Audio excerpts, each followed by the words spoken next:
Reading's stupid. TV rules! Welcome to Book Slice, where pizza and sex are great and comparing them to books makes sense. Today's mainstream level observations are from the John Cusack novel, High Fidelity. Rob is a record store owner who spends most of his time obsessively geeking out over music. Desert Island playlist top fives, endless reorganizing, and constantly looking to demonstrate his wealth of that universally accepted currency, indie cred. Rob's obsessive tendencies spill over into his romantic life when his girlfriend Laura drops him like last year's buzz band. Spun out in maximum angst mode, he begins the healing process the only way he knows how, by listing his top 5 horrible breakups. Fuck you, Rob. Obviously, music nuts will nut over this. Bangers, obscurities, and everything in between all spill over into each aspect of the book. As with anything laden with references to culture, those who don't get it, don't get it. The cool kids club raison d'etre of Rob's record store pervades throughout.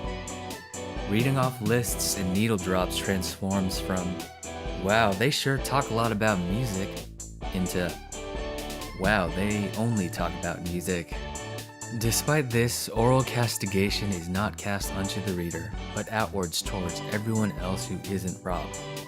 It's great to be able to look up track names dropped without judgment, while simultaneously snickering at the jibes you do get. Besides, what good is music cred if you can't swing that big ol' 7-inch to knock others down a few pegs? Taking the piss out of everyone and everything keeps the novel breezy, while Cusack navigates us through the struggles of his characters. Jealousy leads to anger, anger leads to hate, and hate leads to an acerbic wit that balances out all of Rob's woe-is-me ramblings. The jokes are written in such a way that the reader is almost always on his side. The few times lines are crossed, the missed pot shots are recovered, with Rob self-deprecatingly admitting fault, at least to the readers.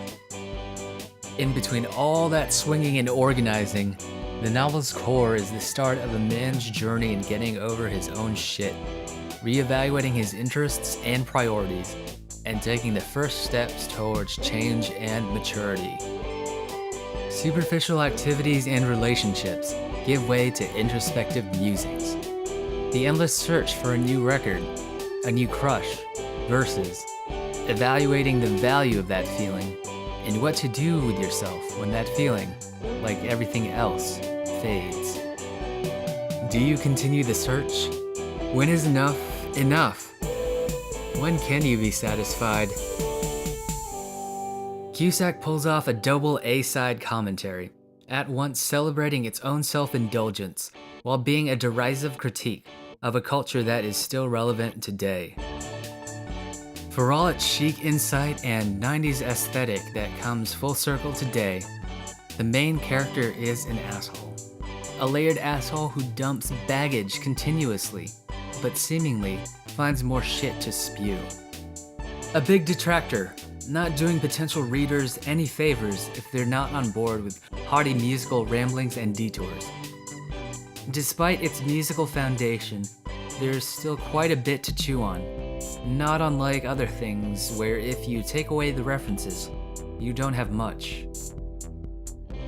A quick read consisting of around 300 pages with generous margins, High Fidelity is a stream of aha moments paired with oh shit wit that reveals a bit of insight for those stuck in a rut, seeking to be a little more happier and a little bit more content.